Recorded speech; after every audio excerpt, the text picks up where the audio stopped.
Bismillahirrahmanirrahim. Assalamualaikum warahmatullahi wabarakatuh. Halo teman-teman semua. Waalaikumsalam warahmatullahi wabarakatuh. Waalaikumsalam. Halo. Halo, halo, Waalaikumsalam halo warahmatullahi semuanya. wabarakatuh. Halo, oke. Salam, alhamdulillah ya kita masih diberi kesempatan untuk hadir di podcast kali ini. Ya, shalom, salam sejahtera untuk kita semua. Oke, baik. Sebelumnya teman-teman pasti tahu ya kita hari ini bakal ngapain. Tapi aku sebelumnya mau sapa-sapa dulu nih teman-teman yang udah hadir di sini. Di sini ada Kavi. Kavi gimana nih? Apa kabar nih Kavi? Alhamdulillah baik Fajar. Alhamdulillah. Oke, untuk Kavi sekarang ini kan masih liburan nih. Udah dapat THR berapa nih? Boleh di-spill nggak? Waduh, kalau THR kayaknya nggak ada nih. Soalnya udah kategori dewasa harus berpenghasilan sendiri kayaknya dikasih nih. Berarti udah sempat nih ya ngasih bocil-bocil gitu ya? Oh enggak, belum berpenghasilan soalnya. Oke. Tapi udah ini ya, berkunjung sana sini. Mudik nggak nih, Kavi? Tahun ini lagi nggak dulu sih, tapi ada saudara di daerah dekat rumah, jadi bisa main ke rumah saudara. Oke. Jadi masih ini ya, masih ya berkunjung-kunjung gitu ya. Iya, si keliling-keliling kampung lah. Ya, alhamdulillah lingkungannya sehat ya. Maksudnya kayak COVID udah mulai menurun gitu. Alhamdulillah nggak ada sih terakhir tuh udah nggak ada lagi sih yang COVID, alhamdulillah.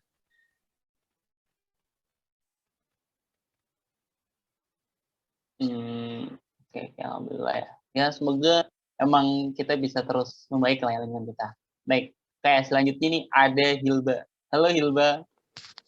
Halo Kak. Halo Hilba. Hilba nih apa kabar nih? Alhamdulillah baik. Kakak gimana Kak kabarnya? Oke, baik juga, alhamdulillah sehat nih. Hilba ini juga ini kan merayakan Idul Fitri ini. Nah, Hilba ini apa sih yang paling ditunggu-tunggu misal ada Idul Fitri kayak gini gitu? Ada nggak sih?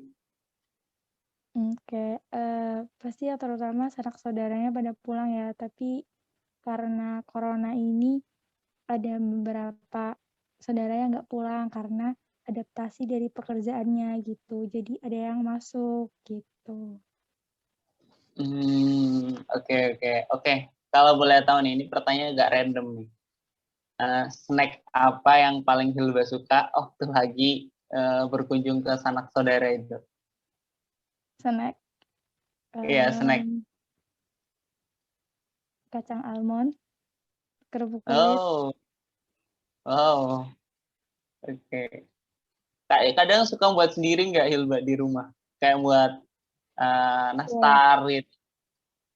Kue. Nggak jago lah. Oke.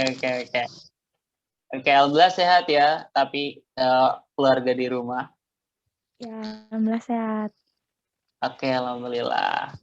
Oke, makasih Hilba. Oke, selanjutnya nih ada Salma. Halo Salma. Halo Fajar. Oke, ini kalau dilihat-lihat kayak lagi bahagia banget. Gimana? Udah dapat tabungan banyak nih? Atau udah malah ngasih bocil-bocil? Pengennya sih banyak ya tabungannya, cuma karena mengingat umur udah tua, jadi nggak banyak-banyak banget dapetnya. Tapi masih dapet lah ya, masih bersyukur. Oke, ya benar-benar sih ya. Ya ada lah 1-2 yang ngasih ya. Iya, betul banget. Oke, kalau Salma sendiri juga suka masak-masak nggak kalau misal Lebaran nih? Kalau suka sih enggak, cuma kebetulan Lebaran ini masak bareng mama kan. Masak ketupat yang biasa-biasa gitu, ketupat, semur, terus sayur godok. Udah sih, itu doang. Kalau di tempat Salma tuh kadang paling ini apa sih? Paling misal nih kalau hits-hitsnya makanan waktu lagi Lebaran, biasanya kan ada yang rendang nih, ada yang opor. Kalau di tempat Salma apa tuh?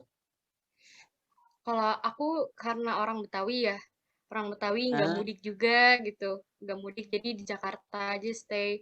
Itu aku hitsnya kalau di budaya aku itu ketupat bareng sayur godok sama semur sih gitu. sayur godok. Iya, Apa tuh sayur godok. sayur godok, kayak baru tahu Apa isinya ya? isi. Isinya tuh ya sayur sih, cuma jelasinnya juga bingung karena aku nggak ngikutin masak banget gitu. Jadi kayak cuma ngupas bawang, cuma cuci apa sayur gitu-gitu doang. Jadi kayak nggak yang tahu banget gitu. Kayak komposisi dari sayur godoknya apa gitu. Sayur intinya apa, ada nggak? Hmm, intinya enak sih pokoknya. Oke, oke, Intinya enak. oke. Kayak penasaran juga ya sayur godok itu apa. Oke, dan lain Nah, kali pasti mungkin bisa lah ya, bisa iya bisa lah ya. cari-cari, kalau bisa sekalian dicicipin juga ya. Betul. Harus cobain sih. Di Google kayaknya banyak deh resep. Oke, sayur godok, boleh tuh, boleh. Iya. Es Betawi ya? Iya, betul. Oke. Keluarga di rumah sehat ya? Alhamdulillah sehat. Kebetulan ya tadi aja sih ada keluarga yang berduka, ada yang meninggal. Ya, terus berduka ya. Semoga keluarga dikuatkan ya atas musibah ini. Iya, makasih juga ya semuanya atas doanya. Ya, sama-sama. Oke, jadi gini teman-teman. Kita bakal ada podcast nih. Kita nanti bakal ngobrolnya paling santai. Kita nggak akan bahas tentang materi perkuliahan atau mungkin materi-materi yang berat. Kita bakal ngobrol santai aja karena pembahasan kita itu tentang manajemen soft skill gitu. Kita akan bawa 3 tema pembahasan kita. Yang pertama ada tips menghilangkan nervous, yang kedua ada stress management, dan yang ketiga ada time management. Nah, kita nanti bakal ngobrol-ngobrol bareng, biar nanti mungkin barangkali yang mendengar podcast ini nanti bisa kayak dapat inspirasi. Oh, ternyata kalau misalnya menghilangkan nervous itu seperti ini. Terus aku kalau sibuk kuliah itu time manajemennya seperti ini. Terus kalau misalnya aku itu penat, oh, cara mengatasinya dengan ya stress management gitu. Nah, nanti kita bakal bahas bareng nih di sini gitu. Oke, kalian udah siap belum? Salma udah siap? Siap dong. Yang Oke, lain gimana Hilba, nih? Insya Hilba. Allah siap. Insya Allah siap. Oke, Kavi, udah siap? Siap, insya Allah. Oke, ya kita nanti bakal ya sharing lah ya mengenai ilmu yang kita punya, pengalaman yang kita punya ke penonton yang mendengarkan podcast kita ini. Oke. Yang pertama kita mau ngobrolin tentang nervous ya, karena apa ya? Kalau kita ngomongin tentang public speaking, pasti ada ya tuh yang namanya nervous gitu. Aku mau tanya sih ke Hilba, gimana sih menurut Hilba itu nervous itu gimana sih awal mulanya muncul gitu? Ketika kita tuh ngomong di publik, kira-kira Hilba ada nggak sih kayak, oh ternyata nervous itu muncul gara-gara ini gitu. Gimana tuh Hil? Oke, dari pengalaman Hilwa kali ya, Kak. Kalau bicara dari pengalaman itu, biasanya kurang menguasai materi, kalau enggak bahasa-bahasa yang dadakan gitu, untuk presentasi atau tiba-tiba jadi MC kayak gitu. Terus hal-hal yang bikin grogi gitu, karena awalnya dadakan dan kurang menguasai materi, itu sih yang bikin nervous gitu. Nervous, iya sih benar. Jadi kayak mungkin kita belum persiapan gitu Hilba ya. Iya, bener banget, Kak. Karena Kalau kalau Hilba, dari gimana, Kak?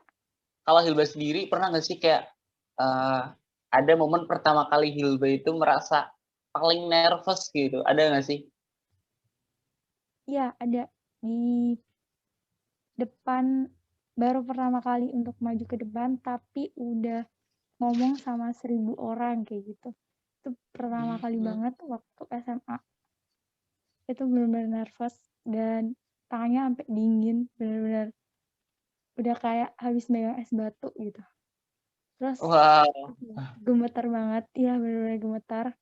Terus sampai, ih tangannya sampai dingin tahu gitu, sampai ke teman-teman tuh, ih biasa aja kali Hil kayak gitu.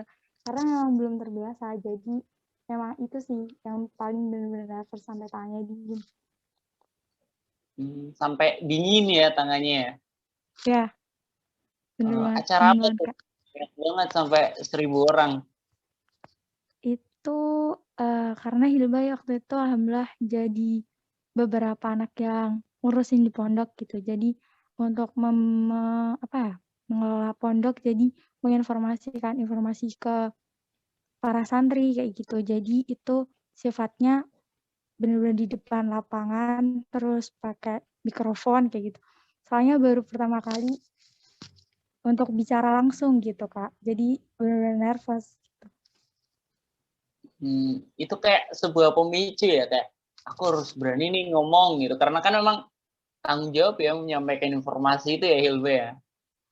Iya Kak, bener-bener. Karena di situ posisinya ya cuman Hilba doang yang bisa kayak gitu. Jadi ya mau tidak mau tetap berusaha untuk bisa menyampaikan informasi senyaman mungkin gitu. Jadi kan kalau grogi itu kan kayak nada-nada getarnya itu harus bener-bener jangan sampai orang tuh tahu gitu. Kan jadi nggak enak gitu. Bener banget, ya setuju sih. Aku dulu juga pernah gitu. Oke, ini dari Salma atau dari Kavi, mungkin mau nggak cerita pengalaman, kan tadi Hilba ada nih, kayak dia tuh pernah ngomong di depan 1.000 orang, dan dia kayak merasa paling nervous tuh, sampai tangannya dingin. Kalau Salma atau Kavi, mungkin Kavi dulu coba. Kavi pernah nggak sih kayak ada momen nervous banget gitu? Pernah nggak? Iya, iya. Kalau nervous tuh kita mulai kadang tuh kalau kalau aku kan emang orangnya maksudnya dari introvert ya. Jadi kayak waktu itu dulu masih introvert banget waktu masih kayak SMP gitu kan. Terus jangan kan ngomong belum. Tadi kan kalau Hilba kan di 1.000 orang gitu. Kadang kalau misalnya suruh iya presentasi aja kita di depan kelas juga masih nervous gitu kan kalau aku tuh. Jadi waktu itu kayak apa pernah juga tuh kayak emang lagi belum sebenarnya udah belajar masih udah persiapan tapi kayak menurutku masih kurang matang jadi sampai pas lagi presentasi di depan kelas tuh jadi masih kayak grogi gitu kan kayak masih gitu kan jadinya nah terus habis itu kayak dari situ tuh kayak temanku pada bilang biasa aja kali kan cuman di depan kelas gitu kan terus sampai akhirnya guruku juga ngomong nggak usah takut ini apa cuman presentasi biasa doang kok gitu. Jadi dari situ tuh kayak aku juga belajar juga. Kayak juga belajar oh ya ngapain juga takut kayak cuman ngomong sama orang gitu kan gitu. Jadi situ tuh pengalaman nervous nervous pertama kali sih gitu. Oke, tapi setelah itu pasti ada kayak ada pengembangan diri nggak sih kayak semakin membaik gitu ya nggak sih kalau dari Iya kafe kayak bisa betul. ya jadi Iya kan kita selanjutnya kayak jadi lebih kayak berani nggak sih. iya betul betul. Jadi dari situ tuh kayak udah belajar belajar kan. Oh iya ya harus ngapain nih harus gini. Aku sempat kayak cari-cari juga gitu kan. Gimana sih apa supaya bisa ini gitu. Terus alhamdulillah dari situ ya akhirnya jadi sering apa bisa ngomong juga gitu di apa di depan. Jadi udah nggak takut lagi gitu. Oke oke. Jadi kayak teman-teman nih mungkin ya yang dengar podcast kita ini kayak kita pun harus ada pengalaman gitu. Kalau misalnya kita tahu pengalaman itu, nah kita bisa kayak memperbaiki nih. Tadi kan dari Kavi dia tuh pernah ada, mungkin dia merasa nervous, tapi setelah untuk selanjutnya dia kan semakin lebih menguasai, terus makin berani. Nah itu nanti perkembangan itu ya setelah berjalannya waktu, gitu teman-teman. Oke, Ya, betul. selanjutnya ini ada Salma. Ya, Salma gimana nih? Salma pernah nggak sih kayak merasa momen yang paling nervous gitu dari momen public speaking yang pernah Salma ikutin? Kalau pengalaman aku sih sebenarnya kalau untuk ngomong di depan umum tuh pasti setiap orang ada nervousnya pasti ya. karena wajar banget gak sih nervous tuh pasti orang pernah ngerasain. Kalau dari aku sendiri ya, momen paling nervous itu pas dulu aku pernah orasi, jadi orasi akbar gitu untuk satu sekolah, jadi ditonton sama guru, terus pokoknya sivitas akademika sekolahku deh gitu. Itu benar-benar aku, walaupun aku udah menguasai materinya, cuma gugup karena yang nonton banyak banget gitu. Terus juga orasi akbar ini tujuannya untuk pemilu, karena kan waktu itu aku ikut OSIS, sedangkan OSIS di sekolahku cuma 9 orang ya, itu dikit banget, sedangkan saingannya banyak banget.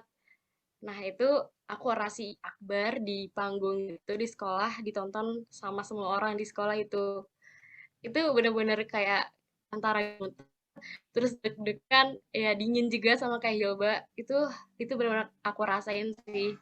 Tapi walaupun orang-orang bilang bagus, aku sendiri ngerasa kayak kurang maksimal gitu karena aku nervous ya. Menurut aku informasinya aku sampaikan juga jadi nggak begitu maksimal, nggak sesuai sama ekspektasi aku sebelumnya.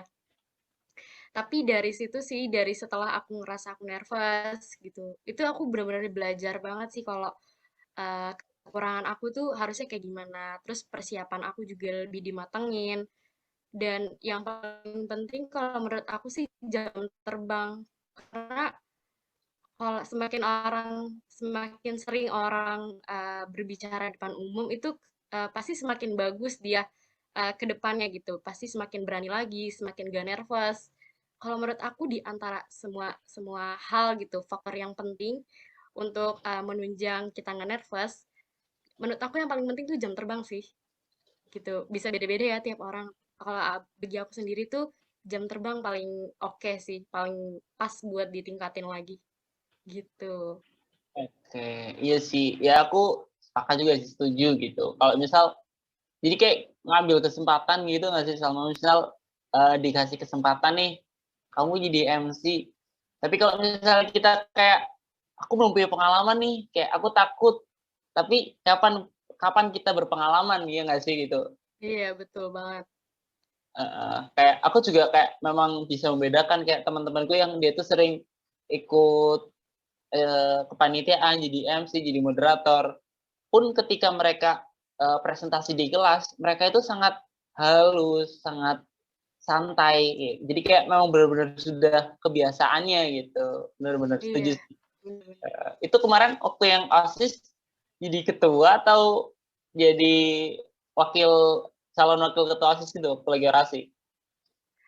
Dulu sih aku nyalonin jadi kan OSIS di sekolah aku cuma 9 ya kebetulan. Beda-beda ya, kalau di sekolah lain kan banyak tuh OSISnya. Kalau di sekolah aku ini spesial gitu. Karena ngikutin Wali Songo, kebetulan ada 9 kan. Jadi ya cuma 9 doang OSIS ya. Jadi kita saingan sama yang lain untuk ngerebutin 9 kursi OSIS ini. Alhamdulillah sih Oh, pas pemilu, pas pencoblosan itu ya aku alhamdulillah masuk sih ke 9-nya. Eh, ya gitu sih, cuma deg-degan aja pas orasinya, nervous itu sih yang aku rasain. oke oke oke. Ya itu teman-teman. Jadi mungkin kita juga harus berani ngambil kesempatan ya, biar uh, jam terbang kita itu jadi semakin lebih banyak. Terus kita jadi semakin belajar. Oh, kesalahan kemarin itu aku harus perbaiki di event-event selanjutnya. Tuh, oke. Kita udah nih kayak belajar nervous adalah ya beberapa poin yang bakal kita notice dan bakal kita gunain biar kita itu gak nervous lagi ke depannya dari teman-teman kita ini. Oke, kita bakal bahas lagi mengenai time management ya, karena ya kita sebagai mahasiswa itu pasti ada tugas. Terus kadang tuh ada ya sesuatu aja yang pengen kita kerjain, entah itu kita pengen bisnis, entah kita pengen lomba, entah kita pengen ikut program pengabdian, itu mesti kan ada aja lah ya hal-hal yang memang pengen kita ikutin gitu. Oke, nanti kita bakal bahas tentang time management. Oke, jadi kalau aku sekarang nih, tadi kan aku udah tanya ke Hilba dulu nih. Nah, aku sekarang mau tanya ke Salma dulu tentang time management. Kalau dari Salma sendiri, kan banyak banget tuh kesibukan kuliah. Terus ada mungkin kegiatan di luar kuliah. Misal Salma itu kayak buka bisnis, atau mungkin Salma ikut pengabdian. Nah itu mungkin Salma bisa nggak sih ceritain ke kita gimana sih cara Salma bagi waktu buat ngerjain tugas kuliah, sama Salma itu ngembangin diri seperti ikut kegiatan-kegiatan di luar kuliah. Boleh diceritain mungkin Salma? Oke, kalau misalkan dari pengalaman aku lagi nih ya, balik lagi. Manajemen waktu itu sebenarnya yang aku rasain itu ini sih, apa ya, berkembang gitu. Yang awalnya tuh kita masih nggak bisa bedain, pasti awal-awal kita nggak bisa bedain kan. Kita pengen ikut semua kegiatan, terus sampai kita tuh susah ngatur waktunya, apa aja kita ikutin gitu. Itu aku ngerasa waktu itu bentrok banget, ada yang bentrok, terus juga aku ngerasa capek, capek gitu karena aku ngejalanin semua kegiatan tapi nggak terarah gitu, nggak teratur juga. Semakin lama aku ngerasa kayak gitu, jadi aku berpikir kayak penting juga ya manajemen waktu gitu. Dari situ aku mulai sadar, terus lebih aware juga kalau misalkan manajemen waktu itu penting banget sih bagi setiap orang, nggak cuma pekerja, pelajar juga perlu, jangankan pelajar juga, kayak ibu rumah tangga, pokoknya semua orang deh itu penting banget untuk manajemen waktu. Kayak misalkan kita kuliah nih, kan banyak ya tugas, kita juga ikut kegiatan di luar kampus, di dalam kampus juga. Itu biasanya kalau aku sendiri, manajemen waktunya itu dengan pertama atur jadwal. Kita rencanain dulu nih, kita mau ikut apa aja, kegiatan yang mau kita lakuin itu apa aja, kita atur jadwalnya, terus kita kasih estimasi waktu, kayak misalkan kegiatan hari ini kita mau ngapain aja. Itu kita kasih waktu, misalkan dari jam sekian sampai jam sekian, terus juga selanjutnya kita mau ngapain, terus pokoknya kita estimasiin waktu juga. Itu yang pertama perencanaan. Terus yang kedua disiplin waktu. Nah, karena kalau misalkan kita rencanain aja nih, kayak misalkan tadi aku bilang kita rencanain kalau misalkan kita mau buat jadwal dari kegiatan ini jam berapa, kayak gitu waktunya. Nah, kalau kita nggak disiplin waktu, kita nggak ngikutin estimasi waktu atau yang jadwal udah kita buat itu, percuma gitu. Kalau misalkan kita udah buat jadwal, udah rencanain, tapi kita nggak disiplin ngikutin ya, sia-sia gitu. Sia-sia kita udah atur jadwalnya. Nah, itu poin pentingnya kita juga harus disiplin waktu. Terus juga kita harus ini juga sih, eh, apa ya, disiplin waktu, terus juga tetap jaga kesehatan. Karena kan kalau misalkan kita banyak kegiatan nih, ikut ini, ikut itu, kita udah rencanain banyak kegiatan, jadwal, kita tetap harus sisihkan waktu untuk diri kita sendiri gitu. Entah kita untuk istirahat, entah untuk hiburan, pokoknya apa ya, untuk self love diri kita gitu. Jadi adalah saatnya kita tuh menunda segala, bukan menunda ya, memberi memberi waktu, memberi ruang diri kita sendiri untuk istirahat, untuk kita mengenal diri kita lebih dalam, kayak gitu. Jadi nggak cuma kita fokus sama sama kegiatan kita yang banyak, fokus sama jadwal kita juga tetap harus jaga kesehatan, jaga mental itu penting banget. Apalagi di zaman sekarang yang COVID ya, itu benar-benar sih mental itu yang paling penting menurutku. Udah sih, sama yang terakhir juga fokus. Fokus sama kegiatan yang kita lagi lakuin. Karena kalau misalkan kita banyak kegiatan, kita ke distract, itu parah juga sih, kayak hancur juga kegiatan kita kan. Kalau kita ke distract banyak hal gitu. Jadi walau kita udah ngerencanain waktu, disiplin waktu, jaga kesehatan, kita juga harus fokus. Itu penting sih. Gitu. Kalau dari aku sih kayak gitu. Nah, ada 4 tadi ya, ada 4 poin yang Salma notice tadi itu teman-teman. Jadi ada dari perencanaan, kemudian disiplin waktu, lalu ada jaga kesehatan dan fokus gitu. Karena ya kalau misalnya mungkin bisa dibilang waktu aku mau mabapun kayak gitu, kayak wah ini kegiatannya seru nih. Ada kegiatan di BEM, ada kegiatan rohis, ada kegiatan kayak mungkin panahan, ada kepenulisan. Jadi kayak semua itu pengen aku ikutin gitu. Tapi Iya, selain benar-benar. apa ya, kayak ternyata sewaktu lagi berjalan itu ternyata "Oh, kok berat ya kok kalau semua itu Iya. dikejar gitu." Iya sih aku juga benar-benar harus kayak mulai difokusin nih, apa sih yang pengen kita perdalam gitu. Mm-mm. Oke, kalau misalnya dari sekarang dari Hilba nih, kalau dari Hilba itu gimana sih cara mengurutkan kegiatan yang prioritas gitu. Pasti kan ada kan versi Hilba, aku mau ngerjain kuliah dulu lah, nanti aku mau ngerjain apa namanya, mungkin Hilba ikut kegiatan di luar gitu. Mungkin Hilba ada nih tips untuk mengatur skala prioritas secara ala Hilba tuh. Ada nggak? Mungkin yang pertama kali itu pakai pekerjaan yang paling mudah dulu gitu ya. Misalkan mandi ya. Jujur kalau dalam diri sendiri itu mandi suatu pekerjaan yang penting tapi tertunda gitu. Dan yang paling penting itu juga tahu penting mendesak atau yang bisa tertunda, misal penting tidak mendesak kayak gitu. Jadi kayak dibuat apa ya, jendela lupa sih namanya apa, cuman kayak important terus yang pokoknya itu deh, lupa namanya. Pokoknya itu Oke. yang penting tuh dari yang Kayaknya aku penting pernah dulu. tahu deh. Yang ada 4 itu nggak sih? Yang ada 4 itu. Iya, yang Yang penting mendesak, terus tidak penting mendesak, terus iya, penting tidak mendesak, terus tidak penting tidak mendesak, gitu nggak sih? ya benar banget. Oke, Ya. ya itu bisa sih jadi kayak acuan kita ya buat mengatur skala prioritas gitu. Oke, makasih ya dari Hilba. Mungkin itu bisa jadi trik juga. Aku juga jadi, oh iya, ternyata bisa juga ya pakai mungkin disebutnya jendela prioritas ya, karena di situ benar-benar kita diatur untuk membagi gimana sih cara kita tuh menempatkan kegiatan-kegiatan yang mendesak, yang penting, gitu, yang tidak penting, yang tidak mendesak gitu.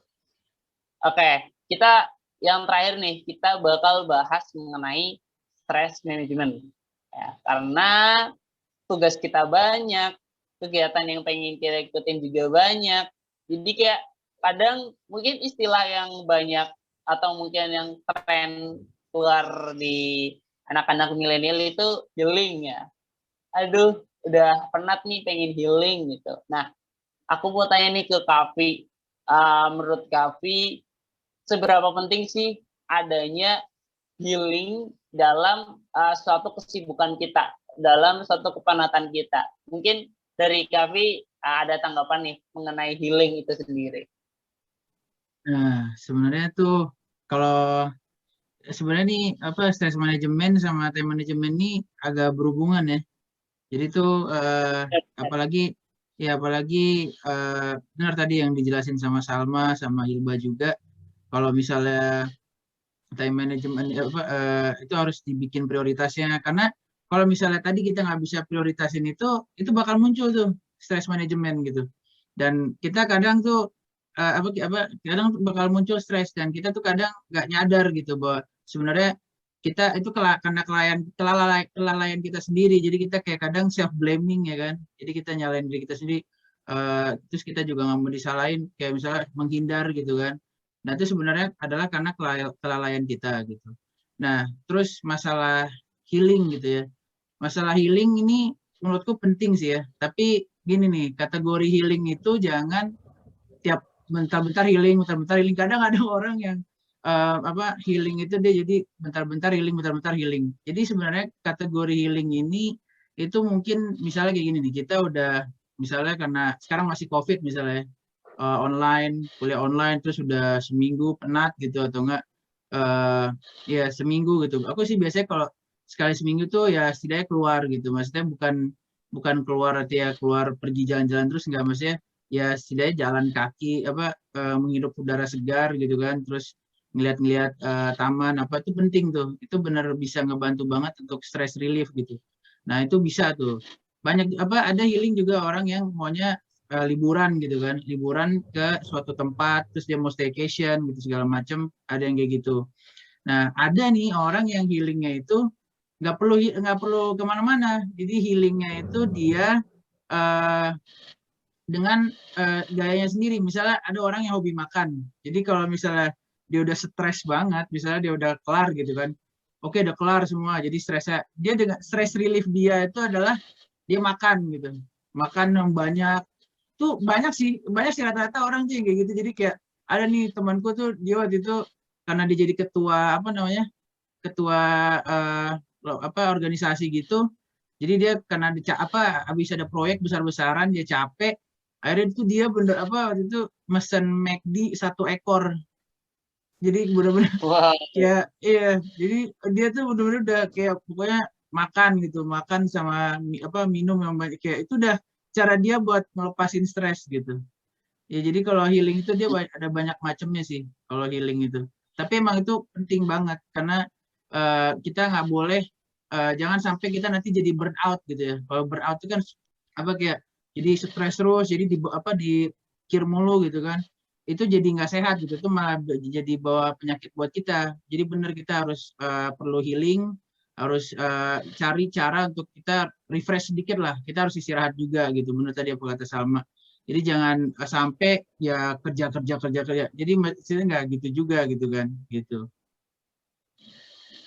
Iya sih, tadi juga Salma sempat notice ya, tadi yang poin ketiga tadi mengenai time management, kita juga harus kayak jaga kesehatan ya. Kayak kita memberikan waktu ruang pada diri kita sendiri buat mungkin kita bersenang-senang gitu, untuk kayak memberikan reward lah pada diri kita sendiri, karena udah banyak pencapaian yang mungkin udah kita capai gitu.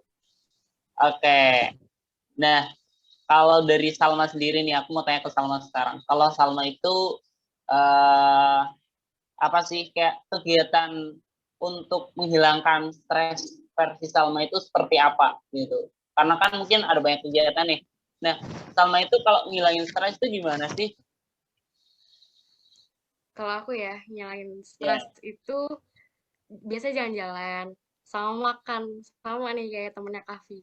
Aku juga makan, cuma lebih seringnya sih ke makan ya, karena kalau jalan-jalan kadang kan males keluarnya juga kan, nggak ada temennya juga. Kalau jalan-jalan sendiri sih sebenarnya sering juga, cuma kayaknya lebih lebih enak, kayaknya bikin mood bagus tuh makan gitu. Biasanya sih Makan aku ya? makan, iya makan. Kayak jangan-jangan temennya Kavi ya? Oh Oh, iya, bukan. jangan-jangan bener ya. Oh, teman kamu Iya. bukan, Kavi? Iya bukan ya, coba yang cowok kok. Bukan yang ini Iya, ya. Bukan bukan Oke, yang sama berarti kita. lebih ke nyemil atau makan berat kalau misal si Salma nih? Aku lebih ke nyemil sih, nyemil.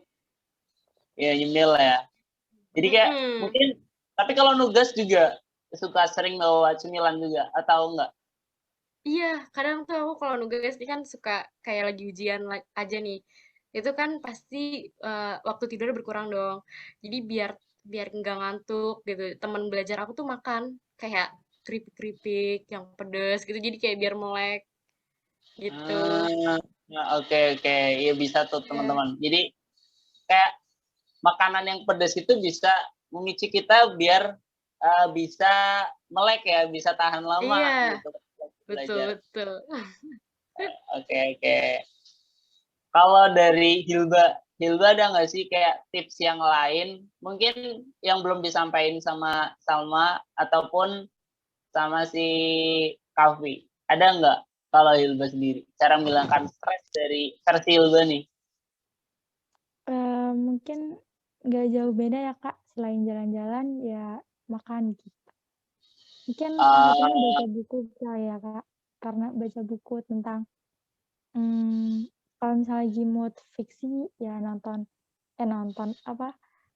baca buku Wattpad lewat aplikasi. Kalau misalnya lagi mood nonton, ya nonton gitu. Kalau misalnya mau nambah wawasan, baca-baca buku tentang self development atau mental health kayak gitu sih.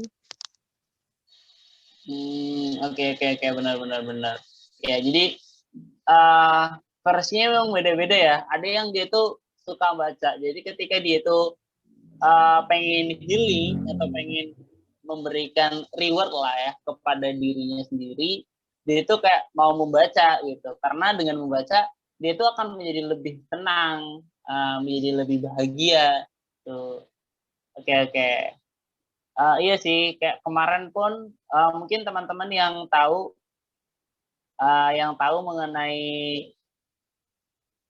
mengenai reward dan punishment ketika kita melakukan sesuatu dari Kak Belinda kemarin itu, kita juga harus memberikan reward ketika kita sudah mencapai sesuatu yang kita inginkan gitu. Jadi ketika kita sudah mencapai, kita juga berikan reward pada diri kita sendiri gitu. Oke, jadi itu ya teman-teman, mungkin podcast kali ini kita singkat aja ya, sebentar, gak kerasa ya, kita sudah hampir 45 menit, udah 30 menitan lah kita ngobrol, padahal kita cuma ngobrol-ngobrol ringan ya. Alhamdulillah, semoga apa yang kita sampaikan ini bisa memberikan insight baru pada teman-teman yang mendengarkan, dan banyak manfaat yang bisa dipetik dari apa yang telah kita obrolin kali ini. Oke. Aku selaku moderator pada podcast kali ini berterima kasih atas teman-teman yang sudah mendengarkan podcast dari kelompok kami. Dari aku cukup sekian, kurang lebih mohon maaf. Assalamualaikum warahmatullahi wabarakatuh. Dadah. Terima kasih semua. Dadah. Terima kasih semuanya. Dadah.